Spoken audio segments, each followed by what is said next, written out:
Assalamualaikum, sahabat semua. Kali ini, saya akan mengisahkan seorang wanita Indonesia menikah dengan seorang Walid, umurnya 65 tahun, dari Malaysia. Awalnya dia menolak, tapi ternyata lama-kelamaan dia sudah semakin cinta sama Walid tersebut. Sebelum simak ceritanya, saya sarankan untuk menuliskan shalawat di kolom komentar, agar shalawat tersebut bisa menjadi saksi untuk mendapatkan syafaat di hari akhirat. Di sebuah desa terpencil di kaki Bukit Jawa, hiduplah seorang gadis bernama Ayu, berusia 25 tahun, dengan senyum secerah mentari pagi dan mata yang memancarkan impian. Namun, impian itu kini terasa jauh, terhempas oleh kenyataan pahit yang perlahan menyergapnya. Keluarga Ayu yang selama ini hidup dalam keterbatasan, tiba-tiba mendapat uluran tangan dari seorang dermawan tak terduga, Pak Zainal, seorang kakek berusia 65 tahun asal Malaysia. Pak Zainal bukanlah orang sembarangan. Ia adalah seorang pengusaha sukses yang pernah singgah di desa Ayu beberapa tahun lalu. Dan entah mengapa, hatinya tergerak untuk membantu keluarga ini. Ia membiayai pengobatan Ibu Ayu, merenovasi rumah mereka yang nyaris rubuh, bahkan memberikan modal usaha kecil untuk ayah Ayu. Keluarga Ayu sangat berutang budi, dan rasa syukur mereka tak terhingga. Namun, kebaikan Pak Zainal ternyata memiliki harga. Suatu sore, setelah berbulan-bulan keluarga Ayu merasakan kemudahan hidup berkat bantuannya, Pak Zainal datang dengan permintaan yang menggelegar. Ia ingin menikahi Ayu. Dunia Ayu runtuh seketika. Bagaimana mungkin? Pak Zainal seusia kakeknya, dan ia bahkan belum pernah berbicara empat mata dengannya secara pribadi. Ayu mengenal Pak Zainal sebagai sosok yang ramah dan dermawan, namun bukan sebagai calon suami. Hatinya menciut. Ia menatap orang tuanya dengan tatapan memohon, berharap mereka akan menolak. Tapi yang terjadi justru sebaliknya. Ayah dan Ibu Ayu dengan wajah tertunduk dan suara yang dipenuhi rasa bersalah bercampur rasa tidak enak, menjelaskan bahwa mereka tidak bisa menolak permintaan Pak Zainal. "Nak, dia sudah terlalu banyak membantu kita. Kita tidak mungkin menolak permintaannya. Bagaimana kita bisa membalas kebaikannya kalau bukan dengan ini?" ujar Ibu Ayu sambil menangis. Ayahnya mengangguk setuju. Matanya memancarkan keputusasaan. Ayu merasa seperti boneka yang tak punya kehendak. Air mata membasahi pipinya. Ia mencoba menolak, memohon, bahkan memberontak.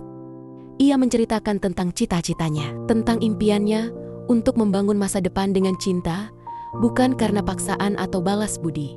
Namun, semua itu beban utang budi yang begitu besar telah membungkam suara hatinya, juga hati kedua orang tuanya. Pada akhirnya, Ayu hanya bisa pasrah. Hari pernikahan tiba. Gaun pengantin putih yang seharusnya menjadi simbol kebahagiaan kini terasa seperti kain kafan yang membungkus kesedihannya. Di pelaminan, Pak Zainal tersenyum ramah. Matanya memancarkan ketulusan. Tapi di mata Ayu hanya ada kehampaan dan kesedihan yang mendalam. Ia tahu, ia telah mengorbankan kebahagiaannya sendiri demi kebaikan keluarganya. Ia tahu, pernikahannya ini adalah awal dari sebuah babak baru dalam hidupnya. Babak yang dimulai dengan hati yang hancur dan impian yang terenggut paksa. Kisah Ayu adalah cerminan betapa kompleksnya hubungan antara rasa syukur, utang budi, dan kehendak pribadi. Bagaimana menurut Anda? Apakah ada cara lain bagi Ayu untuk menghadapi situasi ini? Minggu-minggu pertama pernikahan Ayu dan Pak Zainal berlalu dalam kebisuan yang menyakitkan. Mereka tinggal di rumah Pak Zainal di Malaysia, sebuah hunian mewah yang terasa asing dan dingin bagi Ayu. Setiap sudut rumah, setiap benda di dalamnya seolah mengingatkannya pada kehidupan lamanya yang kini telah direnggut. Pak Zainal memperlakukan Ayu dengan sangat baik, bahkan terlalu baik. Ia tak pernah menuntut apapun, selalu tersenyum lembut dan berusaha membuat Ayu nyaman. Ia membawakan hadiah-hadiah mahal, mengajaknya berkeliling kota, bahkan menyewa guru privat untuk mengajarkan bahasa Inggris dan etiket sosial. Namun, semua kebaikan itu justru terasa seperti tembok tak terlihat yang memisahkan mereka. Ayu tak bisa membalas senyumnya, tak bisa merasakan kebahagiaan dari hadiah-hadiah itu, dan setiap pujian yang dilontarkan Pak Zainal hanya menambah beban di hatinya. Ayu sering menghabiskan waktu di taman belakang rumah, menatap langit senja yang memerah. Di sana, ia membiarkan air matanya jatuh tanpa suara. Ia merindukan desanya,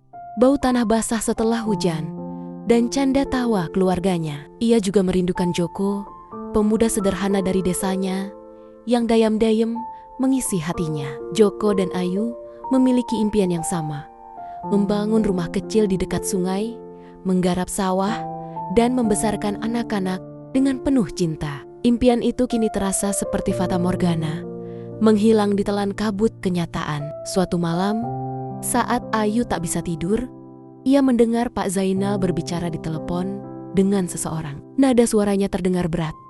Ada kesedihan yang terselip di sana. Ayu tak bisa menangkap semua percakapan, tapi ia mendengar beberapa kata, seperti anak dan kehilangan. Rasa penasaran menyelimutinya. Keesokan harinya, Ayu memberanikan diri bertanya pada Bibi Salma, asisten rumah tangga di rumah itu yang sudah lama bekerja untuk Pak Zainal. Dengan hati-hati, Bibi Salma menceritakan kisah pilu Pak Zainal. Ternyata, Pak Zainal telah lama menduda. Istrinya meninggal dunia karena sakit.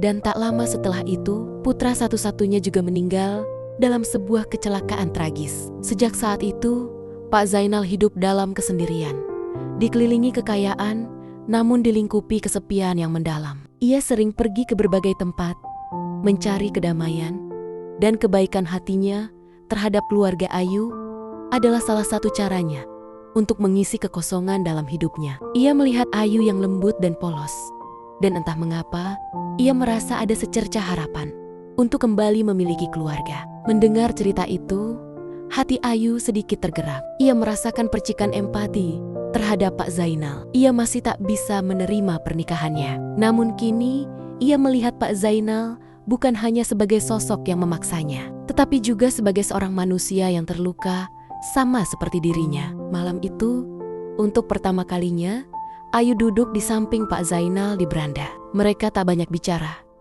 hanya menatap bintang-bintang. Untuk sesaat, kebisuan di antara mereka tidak lagi terasa menyakitkan. Mungkin di balik luka masing-masing ada celah kecil untuk saling memahami, atau setidaknya untuk tidak lagi merasa sendirian dalam kesedihan. Namun, apakah pemahaman itu cukup untuk menumbuhkan cinta? Atau apakah hati Ayu akan selamanya terpaku pada impian yang telah hancur? Apa yang akan terjadi selanjutnya? Apakah Ayu akan bisa menerima kehidupannya yang baru?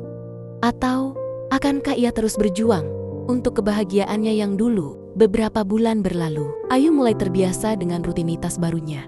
Meskipun hatinya masih terasa hampa, ia menghabiskan hari-harinya belajar berbagai hal, dari memasak hidangan Malaysia hingga memainkan piano yang ia temukan di salah satu ruangan. Pak Zainal selalu mendukungnya, bahkan menyewa guru musik pribadi ketika tahu Ayu menyukai piano. Kebaikan Pak Zainal yang tak henti-hentinya, perlahan tapi pasti, mulai melunturkan sedikit demi sedikit lapisan es di hati Ayu. Suatu sore, saat Ayu sedang berlatih piano, ia salah menekan tuts dan menghasilkan nada sumbang. Tanpa sengaja, ia mendesah pelan. Sulit sekali, gumamnya. Dari belakangnya, Pak Zainal yang ternyata sedang mendengarkan berkata, "Tidak ada yang mudah di awal, Ayu. Tapi dengan ketekunan, segalanya akan terasa lebih ringan." Ayu menoleh. Pak Zainal tersenyum. Untuk pertama kalinya, senyum itu tidak terasa hampa di mata Ayu. Ia merasa ada sesuatu yang tulus di sana. Seperti pernikahan ini, Ayu akhirnya memberanikan diri. Wajah Pak Zainal berubah sendu. Ia duduk di samping Ayu, menatap tuts piano. "Ayu, saya tahu ini tidak mudah bagimu. Saya tahu kamu terpaksa. Tapi percayalah, saya tidak pernah bermaksud melukaimu. Saya hanya kesepian. Saya ingin lagi merasakan kehangatan keluarga. Dan kamu mengingatkan saya pada putri yang tidak pernah saya miliki." Mendengar pengakuan itu, air mata Ayu berlinang. Bukan air mata kesedihan yang biasa, melainkan perpaduan antara rasa iba dan sedikit kelegaan. Ini adalah kali pertama mereka berbicara jujur tentang pernikahan mereka. "Saya juga kesepian, Pak Zainal," bisik Ayu. Suaranya bergetar. "Saya merindukan rumah, merindukan impian saya." Pak Zainal meraih tangan Ayu, menggenggamnya lembut. "Saya tahu Saya tidak bisa mengembalikan impianmu yang dulu, tapi saya berjanji, saya akan melakukan yang terbaik untuk memberimu kebahagiaan. Saya tidak akan pernah memaksamu untuk mencintai saya, tapi saya akan selalu ada untukmu. Sebagai suamimu, sebagai orang yang peduli padamu. Genggaman tangan itu dan kata-kata tulus itu entah mengapa terasa menghangatkan. Bukan cinta yang membara, bukan pula gairah yang menggelora, melainkan semacam kenyamanan, rasa aman, dan pengakuan akan rasa sakit masing-masing. Di atas kerikil kepahitan dan keterpaksaan, mungkin ada benih yang tertanam. Benih dari pengertian, dari rasa saling menghargai, dan mungkin suatu hari nanti dari persahabatan yang tulus. Ayu menyadari, ia mungkin takkan pernah bisa mencintai Pak Zainal seperti ia mencintai Joko. Tapi ia mulai melihat celah untuk berdamai dengan takdirnya. Ia mulai menyadari bahwa kebahagiaan mungkin tidak selalu datang dalam bentuk yang ia bayangkan, tetapi bisa tumbuh dari tempot-tempot yang tak terduga. Akankah benih pengertian ini tumbuh menjadi sesuatu yang lebih indah? Atau akankah bayangan masa lalu terus menghantui Ayu? Bulan-bulan berubah menjadi tahun. Hubungan Ayu dan Pak Zainal bergeser dari keterpaksaan menjadi persahabatan yang tulus. Pak Zainal tidak pernah sedikit pun menuntut haknya sebagai suami. Ia lebih sering berperan sebagai seorang ayah, seorang sahabat, dan seorang pelindung bagi Ayu. Ia melihat potensi besar dalam diri Ayu dan mendorongnya untuk melanjutkan pendidikan. Ayu mengambil kelas daring, mempelajari desain grafis, dan bahkan mulai merancang beberapa logo untuk usaha kecil temonmen Pak Zainal. Di tengah kesibukan barunya, Ayu masih sering teringat desanya. Dan sesekali, ia menghubungi orang tuanya. Keadaan mereka membaik drastis berkat bantuan Pak Zainal. Rumah sudah kokoh, usaha ayah Ayu berkembang, dan ibu Ayu sudah pulih sepenuhnya. Ada rasa lega, sekaligus sedikit rasa bersalah, karena kebahagiaan mereka seolah dibangun di atas pengorbanan Ayu. Suatu hari, saat Ayu sedang membaca berita online, ia melihat sebuah postingan tentang desanya. Ada foto-foto perbaikan jalan dan pembangunan balai desa baru. Di salah satu foto, ia melihat sosok Joko. Joko terlihat dewasa, wajahnya tersenyum, berinteraksi dengan warga desa. Hati Ayu berdesir, rasa rindu yang selama ini ia pendam muncul kembali dengan kuat. Melihat Ayu yang termenung menatap layar, Pak Zainal bertanya lembut, "Ada apa, Ayu?" Ayu menoleh, dan tanpa sadar, ia menceritakan tentang Joko. Ia menceritakan bagaimana impian mereka dulu, bagaimana mereka berjanji untuk membangun masa depan bersama. Ia berbicara dengan jujur, tanpa menutupi kerinduan yang ia rasakan. Pak Zainal mendengarkan dengan saksama. Wajahnya menunjukkan pengertian. Tidak ada sedikit pun kemarahan atau kecemburuan. Setelah Ayu selesai bercerita, Pak Zainal menghela napas panjang. "Ayu," katanya. Suaranya pelan, namun penuh ketulusan. "Saya tahu saya tidak bisa menggantikan tempatnya di hatimu. Dan saya tidak akan pernah mencoba. Tujuan saya menikahimu bukanlah untuk memenjarakanmu. Saya ingin kamu bahagia." Ayu menatapnya, bingung. Maksud Pak Zainal? Pak Zainal tersenyum tipis. "Saya sudah tua, Ayu. Sisa hidup saya mungkin tidak banyak lagi. Dan saya tidak ingin kamu menghabiskan masa mudamu terperangkap dalam pernikahan tanpa cinta. Saya ingin kamu bebas, Ayu. Bebas untuk menemukan kebahagiaanmu sendiri dengan orang yang benar-benar kamu cintai." Ayu terdiam. Air mata mulai menggenang di pelupuk matanya. Kali ini, air mata keharuan. Ia tidak menyangka Pak Zainal akan mengatakan hal itu. Ia melihat ketulusan yang luar biasa di mata pria itu. "Bagaimana mungkin, Pak Zainal?" bisik Ayu. "Kita bisa bicara dengan pengacara," jawab Pak Zainal. "Kita bisa melakukan perceraian secara baik-baik. Saya akan memastikan kamu tetap mendapatkan apapun yang kamu butuhkan untuk memulai hidup baru. Dan saya akan tetap membantu keluargamu. Itu adalah janji saya." Pernyataan Pak Zainal bagaikan cahaya di ujung terowongan yang gelap. Ayu tak pernah membayangkan kebebasan itu akan datang. Ia menatap Pak Zainal, sosok yang telah mengorbankan begitu banyak untuknya. Dan di dalam hati, ia merasakan gelombang rasa hormat dan kasih sayang yang mendalam, meskipun bukan dalam artian romantis. Malam itu, Ayu tidur dengan hati yang lebih ringan dari sebelumnya. Ia tahu, jalan di depannya mungkin masih panjang. Namun kini ia memiliki harapan untuk menulis ulang takdirnya, bukan lagi sebagai korban, melainkan sebagai perempuan yang berhak memilih kebahagiaannya sendiri. Bagaimana Ayu akan menggunakan kesempatan kedua ini, dan bagaimana ia akan menyampaikan kabar ini kepada keluarganya dan kepada Joko? Keputusan Pak Zainal adalah sebuah anugerah tak terduga bagi Ayu. Dengan hati-hati, Ayu mulai menyusun rencana. Ia tidak ingin terburu-buru, apalagi sampai menyakiti perasaan Pak Zainal yang begitu tulus.